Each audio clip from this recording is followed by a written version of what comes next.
జమ్మూ కాశ్మీర్లోని కుల్గాం జిల్లాలో సోమవారం ఉదయం భద్రతా దళాలు ఉగ్రవాదుల మధ్య జరిగిన ఎదురు కాల్పుల్లో ఇద్దరు ఉగ్రవాదులు హతమయ్యారు. ఈ క్రమంలోనే ఓ సైనిక సిబ్బంది కూడా గాయపడ్డారు.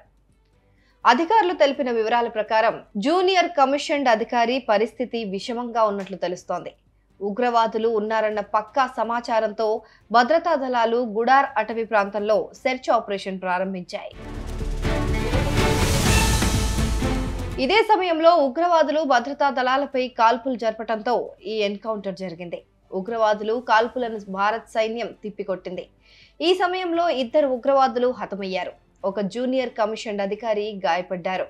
ఆపరేషన్ ఇంకా కొనసాగుతోందని భారత సైన్యంలోని చినార్ కాప్ తెలిపింది.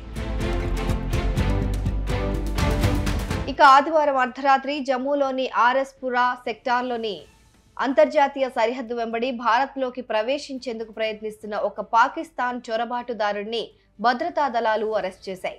చొరబాటుదారుడు పాకిస్తాన్లోని పంజాబ్ ప్రావిన్స్లోని సర్గోధా నివాసి సిరాజ్ ఖాన్ గా గుర్తించారు. రాత్రి 9:20 చొరబాటుకు యత్నిస్తుండగా భద్రతా దళాలు అదుపులోకి తీసుకున్నట్లు అధికారులు తెలిపారు. పాకిస్తాన్ కరెన్సీ నోట్లు స్వాధీనం చేసుకున్నారు. భారత్లోకి చొరబడ్డానికి గల కారణాలను అధికారులు తెలుసుకుంటున్నారు. గత నెలలో జమ్మూ కాశ్మీర్లోని గురేజ్ సెక్టార్లో జరిగిన ఎన్కౌంటర్లో ఇద్దరు ఉగ్రవాదులు మృతి చెందారు. వారిలో ఒకరిని బాగు ఖాన్ గా గుర్తించారు. అధికారులు అతని గుర్తింపు కార్డును కనుగొన్నారు. అందులో అతను పాకిస్తాన్ నివాసి అని రాసుంది.